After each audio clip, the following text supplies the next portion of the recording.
Soyez les bienvenus sur notre chaîne Réflexions sur la Bible en collaboration avec Moïse Dram, Atoyen Dominique et François Frédéric. Nous vous livrons ici notre deuxième volet sur la prière. Nous tenons à vous informer que les paroles d'Ésaïe qu'empruntent systématiquement ceux qui sont désignés pour prier en faveur de celui qui est chargé de présenter le sermon du jour ne seront pas développées dans cette capsule. Ce n'était qu'un exemple que nous vous avions soumis.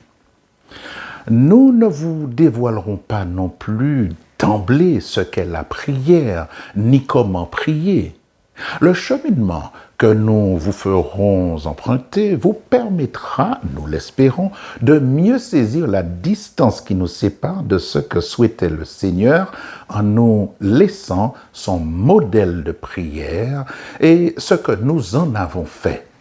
Par ailleurs, vous constaterez le poids du catholicisme chez ceux qui professent ne pas être catholiques. Il est indispensable que vous intégriez les détails que nous vous fournirons dans cette capsule pour bien assimiler les raisons qui ont conduit les chrétiens où ils en sont aujourd'hui. Sans conteste, dans leurs explications, nos instructeurs d'antan n'ont fait qu'effectuer un rapide survol du sujet si spécial et si important qu'est la prière. Résultat, cela a gravement nui à notre conception actuelle de la prière. Nous ne souhaiterions donc pas commettre les mêmes erreurs ici. Et c'est pourquoi nous tâcherons de ne pas aborder ce sujet avec légèreté et encore bien moins avec rapidité. Voyez-vous, c'est le manque d'explication sur la prière qui a fait que certains parmi vous ont été stupéfiés de découvrir que l'on apprend à prier. Tenez, ce qu'a déclaré Paul l'apôtre au 8e chapitre de son épître aux Romains, 26e verset, ne semble pas avoir retenu l'attention des chrétiens. Paul dit « L'Esprit vient en aide à notre faiblesse, en d'inexprimables gémissements, parce que nous ne savons pas prier comme il faut. » Vous en rendez-vous compte? Nous ne savons pas prier comme il faut. L'évangile étant universel, cette assertion nous concerne également, nous, gens de ce siècle. Afin de vous permettre de bien appréhender la probable raison qui pousse la plupart des chrétiens à ne pas apprécier ce verset à sa juste valeur, une légère incursion dans l'histoire du catholicisme nous a paru nécessaire. Nous espérons vous faire saisir un peu mieux la raison pour laquelle toutes les religions qui se prétendent non catholiques sont catholicisées malgré elles. Certes, leurs membres ne récitent pas le « Je vous salue », la prière aux saints ou aux morts, le credo ou toute autre prière issue de la fabrique de la foi catholique. Mais force vous sera de constater que bien des gestes et postures dans la manière de prier de cette catégorie de chrétiens sont romanisés. Tout d'abord, un nombre impressionnant de gens s'imaginent que le protestantisme est né de la protestation du moine Martin Luther au XVIe siècle. Martin Luther n'a pas créé, si vous préférez, la religion protestante. Il a seulement été l'initiateur de la réforme de l'Église catholique. Ses idées ont exercé une grande influence sur beaucoup de catholiques et un mouvement de protestation est né et a tout naturellement fini par s'appeler les protestants. Martin Luther a été le chef de file de ceux qui rejettent le dogme de l'Église catholique. Leur conscience éveillée, des catholiques ont adhéré à l'idéologie de Martin Luther. Par la suite, d'autres personnes se sont engouffrées dans la brèche et se sont donné pour tâche de réformer les églises déjà réformées. Ainsi ont pris naissance toutes les ramifications religieuses chrétiennes que l'on connaît aujourd'hui.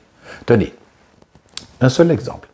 En 1960, le journaliste Michael Luo a raconté que Andy Dimmer, un cinéaste américain qui voulait réaliser un documentaire sur les débuts d'une religion, a publié une offre d'emploi très insolite. Je le cite. « Nous vous payons $5 000 pour lancer votre propre religion. Pas besoin d'expérience. » C'était écrit littéralement « pas d'expérience requise ». Fin de citation. L'annonce a reçu 300 réponses. Le cinéaste a finalement retenu celle de Joshua Bowden, un chômeur de 35 ans qui s'intéressait au New Age et aux philosophies orientales.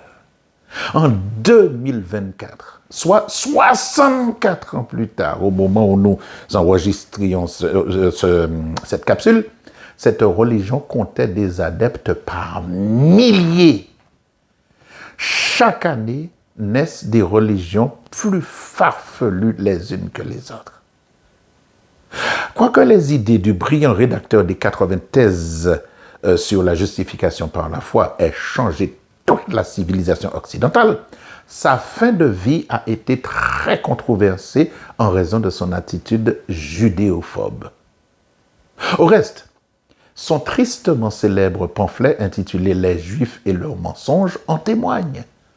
Ceux qui adulent Martin Luther doivent savoir qu'il a prôné des solutions radicales contre les Juifs telles que brûler leurs synagogues, abattre leurs maisons, détruire leurs écrits, confisquer leur argent, tuer les rabbins qui persisteraient à enseigner le judaïsme. Toutefois, il convient de reconnaître que tous les courants luthériens ont condamné les écrits du grand réformateur qui se rapporte, enfin, tout ce qui se rapporte à l'extermination des Juifs. Eh bien, c'est ce même Martin Luther qui a presque réussi à faire ôter du canon biblique le livre d'Esther, le Cantique des Cantiques et le livre des Révélations, ce qu'on appelle communément l'Apocalypse. Même si Martin Luther a été excommunié, il est resté catholique jusqu'à sa mort. Ses partisans se sont donné le nom de protestants. C'est aussi simple que cela. Voici donc l'image du fondateur du courant du protestantisme, malgré le côté succinct de ce détour dans l'histoire du catholicisme. Eh bien, nous espérons que vous serez convaincus que toutes les églises réputées protestantes sont profondément et irréversiblement catholicisées, tout en professant être différents des catholiques. Voici une coutume viscéralement ancrée dans les églises dites protestantes que nous connaissons aujourd'hui. De l'estrade, communément appelée chaire, les adeptes entendent toujours cette invitation. Prosternons-nous pour la prière et l'assemblée se met à genoux. La génuflexion n'a absolument rien à voir avec la prosternation. Cela vous choque certainement et vous contrarie peut-être, mais Dieu n'a jamais demandé aux humains de se mettre à genoux devant lui. Jamais. Les seuls croyants à se prosterner dans leur congrégation sont les musulmans. Toutefois, comprenez bien que cela ne leur accorde en rien la suprématie du savoir adorer. Voyez-vous, l'art pictural a induit le monde entier en erreur. Les peintres ont toujours représenté les saints apôtres et même Jésus à genoux lorsqu'il priait Dieu. Se mettre à genoux devant Dieu ne relève pas de l'enseignement biblique. Avant d'aller plus loin, vous est-il déjà arrivé d'aller prier dans une synagogue? Si vous avez eu l'occasion de le faire, vous n'avez pas pu surprendre un juif qui s'agenouille. Jamais vous ne verrez ça. Selon vous, refuse-t-il de s'agenouiller pour éviter d'imiter les chrétiens? Certes non. Les Juifs savent pertinemment que Dieu a toujours demandé d'adopter deux attitudes devant lui. 1, fléchir les genoux. 2, se prosterner. Fléchir les genoux, ce n'est pas faire la génuflexion. Alors, d'où vient cette idée de se mettre à genoux? La génuflexion a une histoire qu'il nous a paru bon vous livrer ici. Aussi étrange que cela pourrait vous paraître, la génuflexion vient de l'étiquette des cours royales. Au Moyen Âge, c'était tant une marque de respect qu'un signe d'allégeance. Suivez bien notre raisonnement, car nous voulons vraiment vous conduire quelque part. Au temps jadis, il était d'usage de plier le genou gauche devant le roi ou un noble tout en inclinant la tête. À cette époque, pour bien démontrer que l'on réservait un traitement spécial au Dieu du ciel, les pères de l'Église ont décidé que la génuflexion sur le genou droit ne serait réservée qu'à Dieu, car ils jugeaient irrévérencieux de mettre le genou gauche à terre devant la majesté du ciel. À partir du XVIe siècle, ce principe a été intégré dans la liturgie catholique. Plus tard, vers le XVIIIe siècle finissant, il a été décidé que l'on poserait les deux genoux à terre. Vous voyez un peu le mélange de genres? Un tel geste n'a absolument rien d'anodin. Une autre obscure raison semble avoir influencé le choix du genou droit. Gauche représente ce qui est mauvais. En effet, en latin impérial comme en latin classique, gauche se dit sinister et signifie de mauvais présage ou ce qui est mauvais. C'est du reste de là que vient notre adjectif sinistre. Qu'a réellement recommandé Dieu à ce sujet?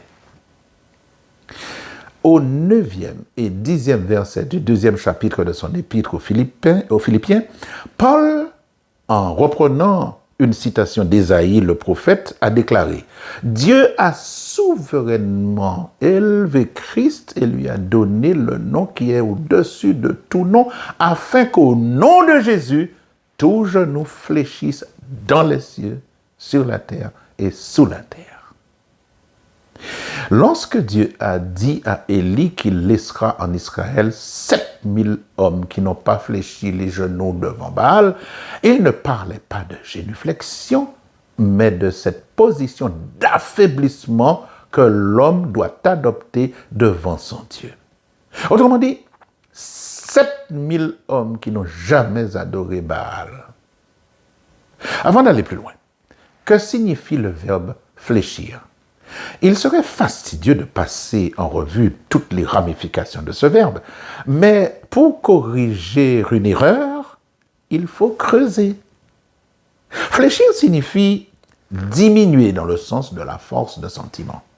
Plier un membre dans le sens de fléchir les jambes, de fléchir les genoux, tenez. Ployer, se courber sous l'effort ou la pression. Faiblir, opposer moins de résistance, perdre de la valeur, diminuer. Nous aurions pu continuer ainsi jusqu'à ce que l'Etna devienne un glacier sans jamais trouver un seul synonyme qui s'apparenterait à mettre les genoux à terre. Attention, ne confondez pas tomber sur ses genoux et s'agenouiller. Tomber sur ses genoux en présence de Dieu, c'était se lâcher littéralement, être sans force. Un tel geste symbolisait l'humilité, la soumission totale face au Créateur. Se mettre à genoux pour prier, c'est pratiquer le rituel chrétien que préconise le catholicisme, et non Dieu. Chez Dieu, il est question de fléchissement des genoux et non de génuflexion. Alors, lorsque les pédants de vos assemblées exigent de vous que vous preniez la position adéquate pour vous, en vous demandant de vous prosterner devant Dieu, en se mettant à genoux, il s'entend, sachez qu'ils ne font que pratiquer un enseignement catholique un enseignement catholique vieux de plus de 5 siècles. Une pratique catholique vieille de plus de 5 siècles. Voilà ce que je voulais vous dire. Ne blâmons donc pas les catholiques, puisque nous avons beaucoup de pratiques qui sont similaires aux leurs. Durant son pontificat, Benoît XVI a déclaré aux servants de messe « N'ayez pas peur de vous agenouiller devant Dieu ». Terrible différence avec le Dieu créateur qui dit que tout genou fléchisse devant moi. Même si durant leur prière, les musulmans adoptent une position qui rappelle la génuflexion, c'en est pas. Juifs et musulmans fléchissent les genoux devant Dieu. La génuflexion n'est propre qu'aux chrétiens. Tenez, essayez l'exercice suivant. Joignez vos pieds et fléchissez les genoux et ayez soin de vous chronométrer. Combien de temps tiendrez-vous dans une telle position? Eh bien, dans votre église, si les adeptes des longues, mais très longues prières fléchissaient les genoux pour s'adresser à Dieu, tous, sans exception, ils éviteraient de faire de longues prières. Leurs prières seraient bien plus courtes. Nous en prenons le pari. Vous pouvez continuer à vous mettre à genoux si le cœur vous en dit, mais en sachant que c'est la position imposée par l'Église catholique et non pas par Dieu. Nous ne sommes pas en train de vous dire que si vous priez à genoux, vos prières ne seront pas exaucées. Non, loin de là, ce n'est pas notre idée. D'ailleurs, l'essentiel se trouve ailleurs. Apprêtez-vous donc à découvrir des choses encore plus sensationnelles. Nous avons fait ce détour simplement pour vous dire combien souvent nous nous trompons sur les mots, sur les origines des pratiques et surtout sur les intentions du Seigneur. Nous espérons que vous avez saisi pourquoi nous vous disons que les églises non catholiques, à bien des égards, imitent les rites de l'Église catholique. Ne confondez pas avoir appris des prières et avoir appris à prier. Quel que soit votre état d'esprit en cet instant, nous vous informons solennellement que nous avons tous besoin de nous débarrasser de l'armure lourde et inefficace de notre religion, de notre doctrine, quelle qu'elle soit, pour enfin écouter ce que le Maître a à nous enseigner concernant le modèle de prière qu'il nous a laissé dans les Écritures. Autrement dit, apprendre à s'adresser à la majesté divine avec le respect qui lui est dû. N'allez surtout pas commettre l'erreur de croire que les chrétiens sont les seuls qui prient. Selon certains membres dissidents des sociétés secrètes telles les francs-maçons, les satanistes, les lucifériens, le respect dû à leur maître dans ces sociétés est extrêmement rigoureux. Il y a un tel respect, une telle solennité, selon leur dire, que cela ferait pâlir de jalousie les chrétiens qui se veulent ou qui se disent révérencieux. Une telle rigueur ne fait pas froid dans le dos. Cela vous glace le sang. Mais vous n'avez pas besoin de connaître cela pour respecter Dieu. Attention, nous ne sommes pas en train de vous conseiller d'adhérer à une quelconque confrérie secrète pour apprécier le respect que vous devez au Dieu créateur. Nous ne saurions calquer notre dévotion du divin sur les gestes et pratiques de ces sociétés secrètes. Le livre de la Constitution du Royaume des cieux qu'est la Bible nous est nettement suffisant pour ce faire. N'oubliez jamais que ce chérubin protecteur aux ailes déployées au jour du déchu connaît la profondeur de l'adoration due à l'être suprême. Certes, il est déchu, mais ne le prenez pas pour un bolos, pour employer un langage juvénile déjà dépassé d'ailleurs. Si cette entité qui a toujours cherché les honneurs exige de ses adorateurs un impressionnant respect, je vous laisse imaginer ce que peut être le profond respect que nous devons à celui dont le nom est au-dessus de tous les noms, le roi des rois et le seigneur des seigneurs, devant qui nous devons fléchir les genoux chaque jour. À lui soit la gloire, l'honneur, la majesté au siècle des siècles. Amen. Voilà. Nous concluons cette capsule ici en vous donnant rendez-vous pour la suite de la prière, la troisième partie. En attendant la prochaine capsule, abonnez-vous, likez et surtout faites part à vos amis. Nous vous disons à une prochaine fois, si Dieu veut et si vous-même vous le désirez. À bientôt.